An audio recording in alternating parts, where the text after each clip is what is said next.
They thought a slap would silence me forever. They thought knocking me down in front of everyone would bury my dignity. But they didn't know who I was, nor what storms I had already survived. That day, as I lay on the cold floor, dress stained, heart trembling, I promised myself one thing. This was not the end of my story. This was the beginning of theirs.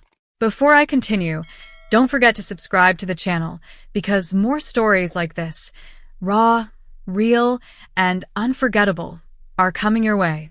My name is Elena Morales. I'm 66 years old, and this is the story of how my own son humiliated me in front of the entire family and how I rose again, stronger than ever. The night of the wedding was supposed to be one of joy. The music played, laughter filled the air, and everyone seemed to be waiting for the perfect moment to gossip. I had worn a simple but elegant pale blue dress, something I had embroidered myself years ago and saved for special occasions. My hands trembled as I held my glass of water, not because of age, but because of the weight of everything unspoken between us. My son, Victor, tall, restless, and already slightly drunk, had been growing distant from me for months. I thought maybe marriage would calm him down. Maybe this new beginning with Sophia, his bride, would soften his temper. But instead, it was the opposite. He wore arrogance like a crown, and alcohol only amplified it. It started small, a raised eyebrow when I spoke to one of his friends, a mocking smile when I tried to compliment the bride. I ignored it. A mother always wants to believe the best, even when the evidence is staring her in the face. Then it happened. In the middle of a toast, I said something simple, something harmless, perhaps even proud. "Victor, I hope you treat Sophia with kindness, the way your father once treated me." The room went silent. Victor's face twisted. Before I could register what was happening, his hand struck my cheek with such force that I stumbled backwards and hit the ground. The sound echoed louder than the music. Gasps filled the hall. My glass shattered beside me. And there I was, an old woman on the floor, humiliated by her own blood. No one moved. Not one of those relatives who had eaten my food, borrowed my money, or come to me for help over the years. They all looked away, pretended not to see. Even Sophia stood frozen, her lips parted, but not a word left her mouth. I lay there for a moment, my face burning, not from the slap, but from shame. And in that silence, something inside me broke. Or maybe it awakened. I stood up slowly, straightened my dress, and adjusted the scarf on my shoulders. My dignity might have been bruised, but it was not destroyed. Not yet. The rest of the night blurred. I remember whispers, side glances, the music starting again as if nothing had happened. Victor laughed with his friends, already forgetting the woman he had struck. I sat quietly in a corner, my handkerchief pressed to my cheek. Nobody came. Nobody asked if I was okay. But in my heart, a storm began to form. When I returned home that night, the house felt heavier than ever. The pictures of Victor as a child stared at me from the wall, his first day of school, his first soccer game, the smile that once belonged to a boy who loved me. I sat at the kitchen table until dawn, replaying everything in my head. The betrayal, the humiliation, the silence of those who should have defended me. At sunrise, I made a decision. If they thought they had silenced me, they were wrong. The next morning, I went to the market as usual, carrying my woven basket. The vendors greeted me, though I could see in their eyes they already knew what had happened. News travels fast in small towns, and humiliation travels even faster. I forced myself to greet them with a smile. Dignity is not in avoiding shame, I told myself. It is in carrying it without bowing your head. When I returned home, my granddaughter Isabella was waiting at the gate. She was only 14, but sharp, observant, and already too wise for her age. She looked at the red mark still faint on my face and said softly, "Grandma, why didn't you hit him back?" I smiled faintly, my throat tight. Because sometimes, my dear, silence cuts deeper than screams. And the right revenge takes time. That afternoon, I began cleaning the house. Not because it needed cleaning, but because I needed purpose. Each sweep of the broom, each folded sheet, each dish washed was a reminder that I was still standing. The more they expected me to collapse, the straighter I stood. Days passed, then weeks. Victor never called. Sophia never visited. Family members who once crowded my home with laughter now avoided me, embarrassed, perhaps guilty. Fine. Let them. But one person didn't avoid me. Isabella. She came every day after school, helping me with groceries, telling me about her classes, reading me little poems she wrote in her notebook. She was my quiet strength, my reminder that not all blood betrays. One evening, as we were having tea, she said something that shook me. "Grandma, you should come live with us. Dad and Mom said you could." For a moment, I wanted to say yes. I wanted to escape the loneliness, the whispers, the empty house filled with memories of Victor as a child. But then I looked at Isabella, at her wide, expectant eyes, and realized, if I ran away, I would be proving Victor right, that I was weak, that I could be silenced. "No, sweetheart," I said firmly. "This is my home, and I will not leave it for anyone." That night, I sat by the window listening to the crickets. My mind wandered to my late husband, Daniel. He had been a good man, strong yet gentle, a father who had loved Victor more than life itself. What would he have said if he had been there that night? Would he have stepped in? Or would he, too, have looked away?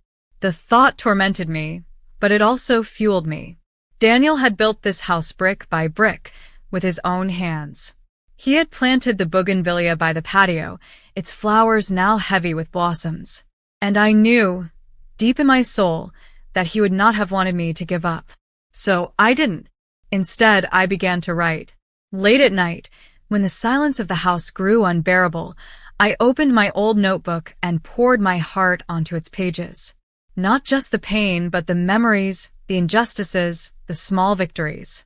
Each word was a weapon, each page a shield. By the end of the week, I had filled half the notebook.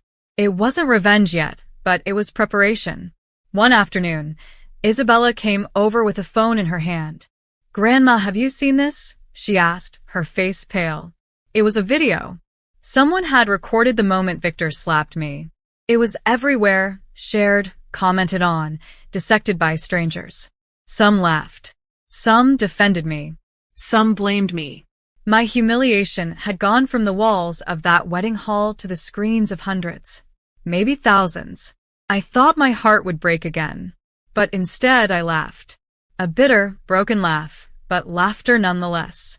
If this was the battlefield Victor had chosen, public shame, then so be it.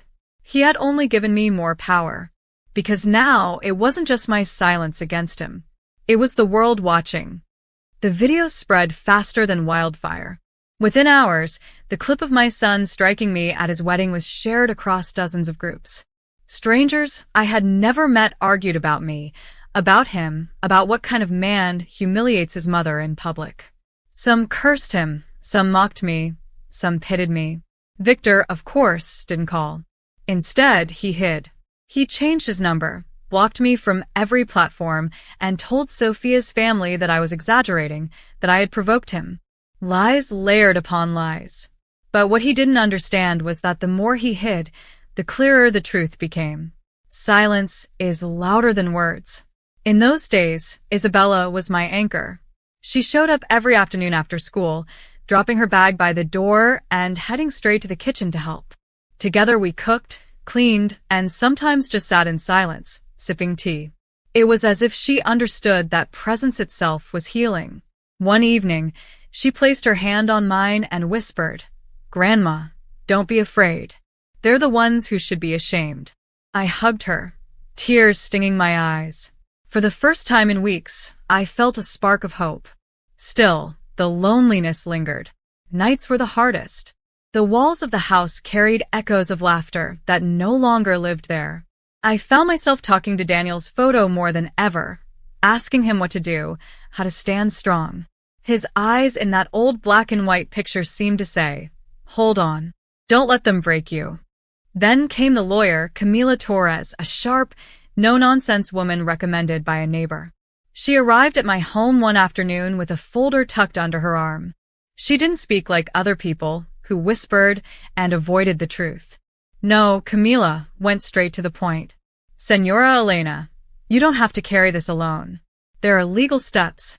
We can protect your dignity and your rights. I stared at her, confused. What rights do I have left? My own son has abandoned me. Camila shook her head firmly. Exactly, because he is your son. He struck you, humiliated you, and now he's trying to erase you.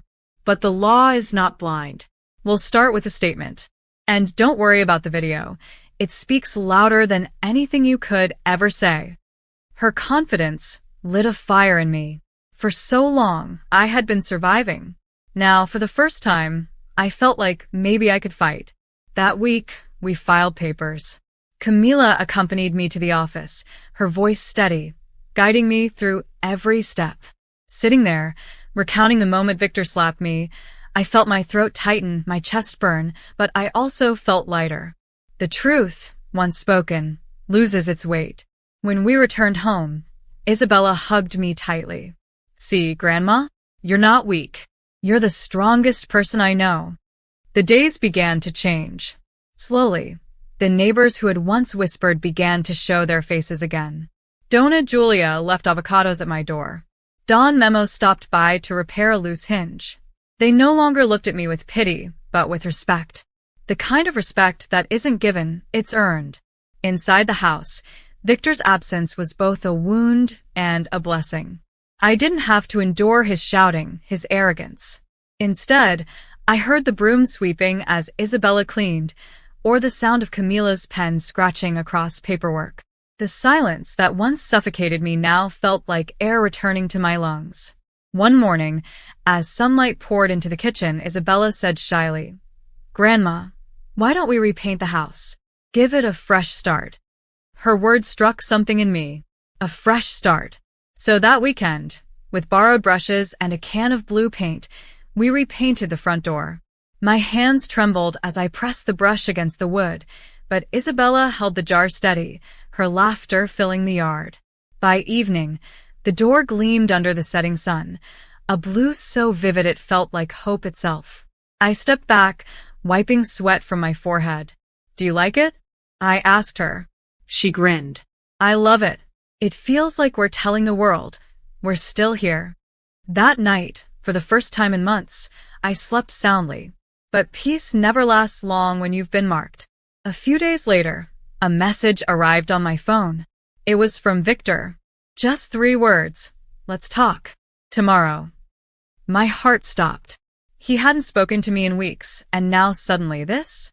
I showed the message to Camila. She didn't tell me what to do. She simply said, "Whenever you're ready. Don't rush. Don't run." That night, I couldn't sleep. I sat on the edge of my bed, staring at the glowing screen, reading those 3 words over and over.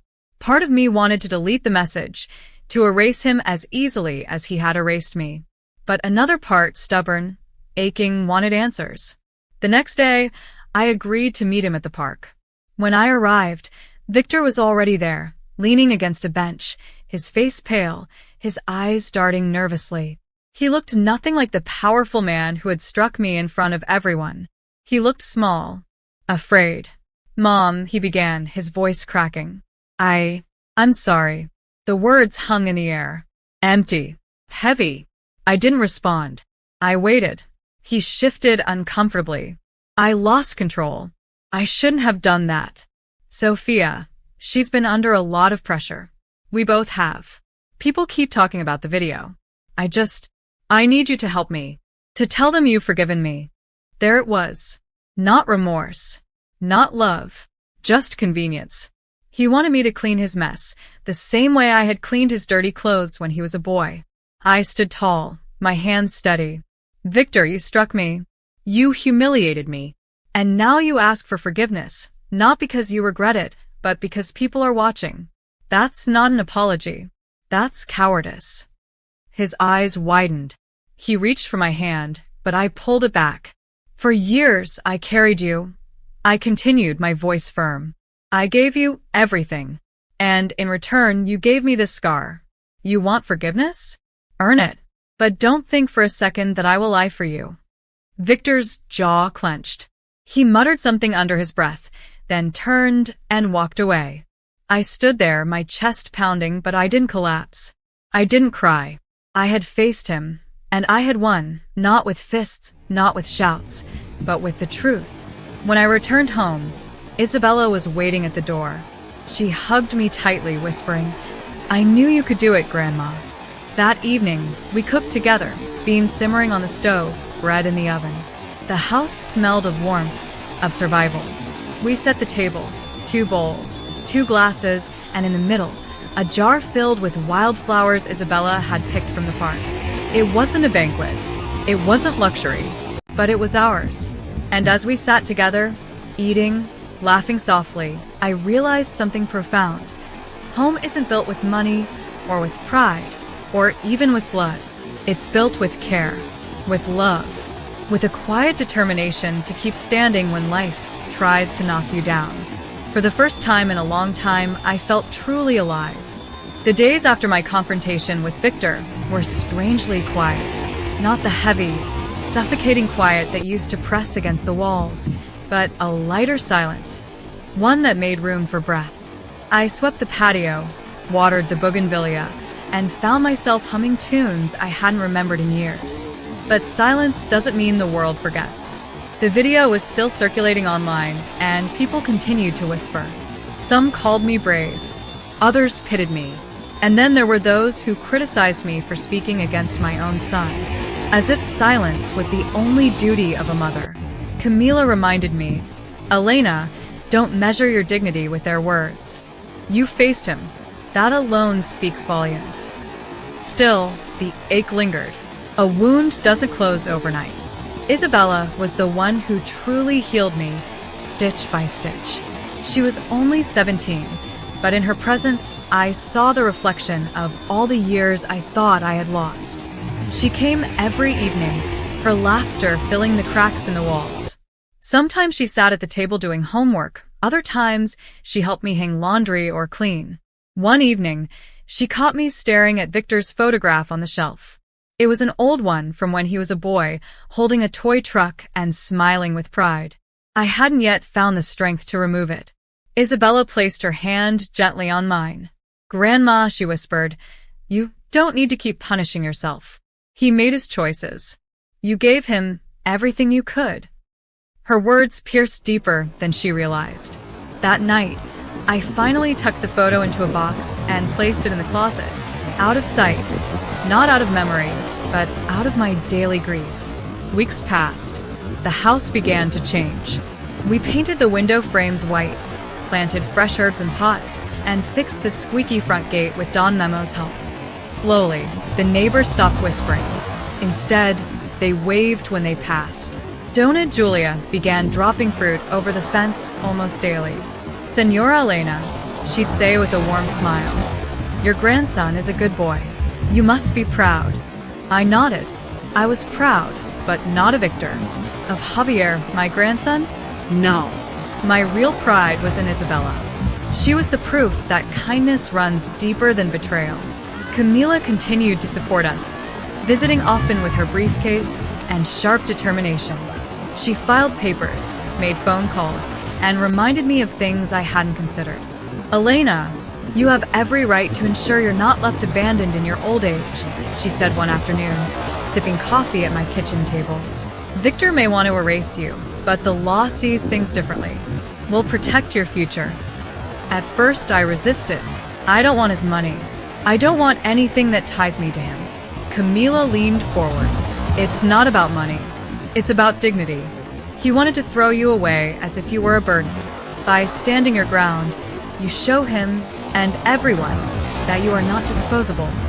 Her words stayed with me. One Saturday, Isabella suggested something simple yet transformative. "Grandma, why don't we invite the neighbors for coffee? Like old times." I hesitated. For months, my door had been a symbol of shame. Could I really open it again? But Isabella was insistent, and so that evening we brewed coffee, baked cookies, and set the table with mismatched cups. One by one, the neighbors came. Don Memo, with his booming laugh. Dona Julia, with her endless avocados. A few others trickled in, bringing small gifts of bread or fruit. We sat together in the kitchen, talking not about scandals or gossip, but about life.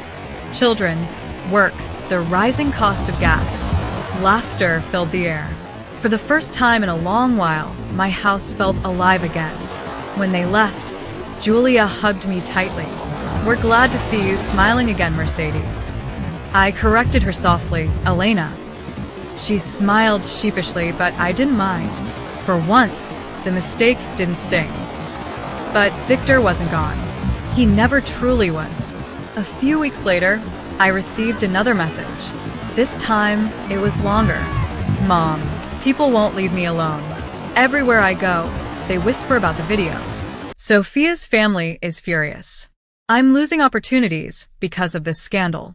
Please, just release a statement saying it was a misunderstanding. You know I didn't mean it. You're my mother. You're supposed to protect me." I stared at the message for a long time. Once upon a time, those words would have broken me. I would have bent, desperate to hold on to my son, even at the cost of my pride. But now I saw them for what they were, chains, and I was done being shackled. I didn't reply. Instead, I called Camila. She listened silently as I read the message aloud. Then she said, "Elena, this is your choice. Do you want to respond?" I shook my head. "No. Silence will be my answer. He silenced me once, but not anymore. This time, silence will be my strength." Camila smiled approvingly, then let him face the weight of his own actions.